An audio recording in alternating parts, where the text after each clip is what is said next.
Selamat pagi Bapak Ibu Saudara yang dikasihi Tuhan. Kita bertemu lagi dalam menu sarapan firman yang membuat hidup kita benar-benar hidup. Kita melihat banyak air di belakang saya, banyak sekali.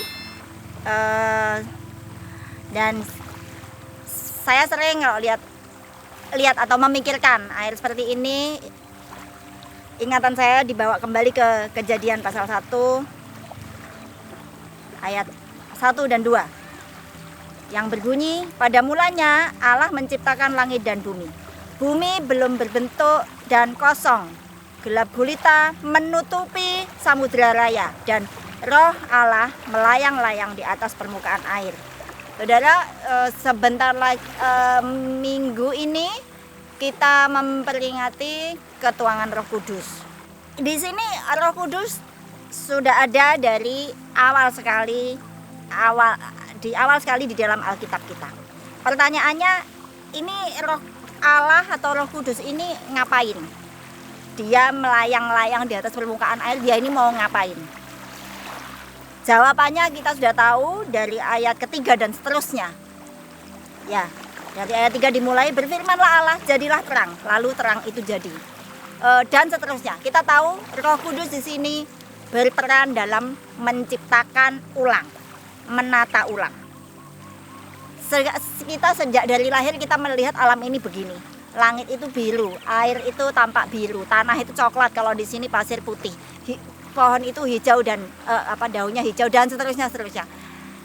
Kita sering menganggap ini sudah biasa sekali, dan saya kira adalah bagus kalau kita sering-sering mengingatkan diri bahwa ini semua asalnya adalah hitam, gelap, kacau, campur aduk, tidak ada harapan, kosong. Itu sebenarnya bahasa aslinya Kejadian 1 ayat 2. Bumi belum berbentuk dan kosong, gelap gulita, itu seperti itu ya. Kacau balau, hitam semua, campur aduk, campur baur jadi satu.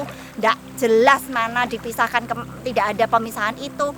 Yaitu campur aduk, gelap, dan tidak ada bagusnya. Tidak bisa dilihat gitu bahasa ya. Apa yang mau dilihat dari nggak ada sama sekali. Tidak ada berharganya, tidak ada. Ini terjadi, alam yang begini adalah karya Allah, karya Roh Kudus yang melayang-layang, melayang-layang di atas permukaan air. Itulah yang dibilang Alkitab. Saudara, kita seringnya berpikir bahwa Roh Allah itu kudus, dia cuma mau sama yang kudus. Tapi saya harap anggapan seperti itu dipatahkan di sini. Roh Allah itu memang kudus, tapi ini dia mau berada atau melayang-layang di atas sesuatu yang kacau, hitam, gelap, tak berbentuk, kosong,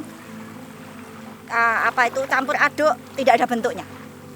Sesuatu yang nggak bisa dilihat sama sekali, nggak ada bagusnya, tidak berharga. Dia mau di situ. Nah, hal yang sama, sebenarnya prinsip sama, tetapi dalam bentuk yang berbeda. Kita tahu, nggak usah baca ayatnya. Itu terjadi, bahasa saya ya, hal ini terulang lagi walaupun tidak dalam peristiwa yang sama, cuma prinsipnya sama. Di dalam kubur Yesus, kubur itu gelap, tidak ada kehidupan, tidak ada apa-apanya di situ, tidak ada harapan. Yesus sudah mati, murid-murid kacau balau, berkecamuk, emosinya, perasaannya, ketakutan, mengkeret dan sebagainya. Di situ muncul terang itu. Tidak tahu dari mana, tidak ada jendela terbuka, tidak ada, semuanya gelap. Batu itu menutupi kubur itu dengan sangat rapat. Di dalam itu sungguh-sungguh tidak ada apapun, bahkan mungkin agak ngeri-ngeri, horor bagaimana gitu ya di dalam. Di situ juga ada Roh Allah, dan dia mengerjakan kebangkitan itu di dalam jenazah Yesus. Dari dalam gelap itu terbit terang yang entah dari mana.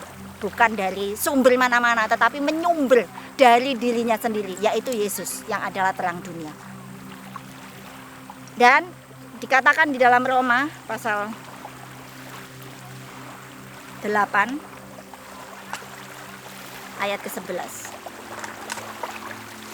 Roma 8 ayat 11. Dan jika roh Dia yang telah membangkitkan Yesus dari antara orang mati diam di dalam kamu, maka Ia yang telah membangkitkan Kristus Yesus dari antara orang mati akan menghidupkan juga tubuhmu yang fana itu oleh rohnya yang diam di dalam kamu. Inilah yang dilakukan Allah dari sejak awal penciptaan.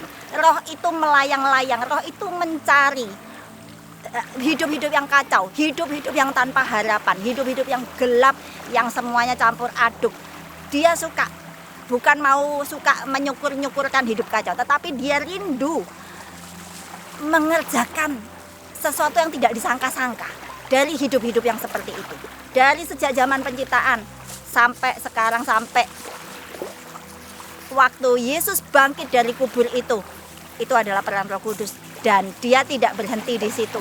Sampai sekarang dia terus mencari hidup-hidup yang kacau balau, yang tidak berpengharapan, tetapi yang mau diserahkan, yang mau menantikan roh itu turun untuk menata ulang hidupnya, untuk menciptakan ulang hidupnya, untuk menciptakan tatanan-tatanan kerajaan yang akan membuat sesuatu yang tidak berpengharapan, tidak ada indah-indahnya, lumpur, mungkin kotor, jijik atau apa. Izinkan dia, roh itu melayang-layang dan tinggal dan hinggap di dalam kita. Bukan hanya hinggap sini sementara lalu pergi lagi, tetapi tinggal. Karena dialah yang akan mengerjakan itu, karena dialah yang akan membuat kita terheran-heran.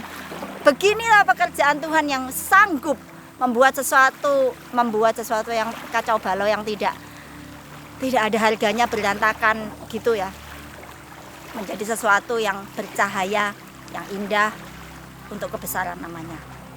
Jadi saya berharap saudara yang sedang merasa hidup kacau terhibur dengan kebenaran ini, bahwa justru kita lah yang kacau hidupnya, itu yang dicari Tuhan. Karena dia rindu menyatakan karyanya, kreativitasnya, kehebatannya. Karena seperti orang tidak akan pernah menyangka, tidak ada bekasnya ya, bahwa alam ini ternyata diciptakan dari yang tidak karu-karuan seperti itu, menjadi sesuatu yang indah. Demikian juga dia rindu buat di dalam hidup kita.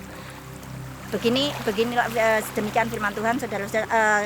Kita baca ayat terakhir, Yohanes pasal 3 ayat 3. Yesus menjawab, katanya, aku berkata kepadamu, sesungguhnya jika seseorang tidak dilahirkan kembali, ia tidak dapat melihat kerajaan Allah. Ayat 5, jawab Yesus, aku berkata kepadamu, sesungguhnya jika seseorang tidak dilahirkan dari air dan roh, ia tidak dapat masuk ke dalam kerajaan Allah. Dilahirkan kembali oleh roh. Itulah yang dilakukan roh sejak zaman penciptaan. Dia melahirkan ulang dunia ini lewat karyanya, tatanannya yang terus dikerjakannya di dalam kita. Dan sampai sekarang pun dia sangat senang melakukan itu. Dia melahirkan baru, hidup yang baru, tatanan yang baru dari hal-hal yang kacau balau dan tidak ada harganya. Demikian kita belajar menyerahkan hidup kepada Tuhan, karena dialah satu-satu yang sanggup menangani dan membalikkan semua keadaan tanpa harapan kita menjadi sesuatu yang mulia. Demikian saya ucapkan terima kasih dan selamat pagi. Tuhan Yesus berkati.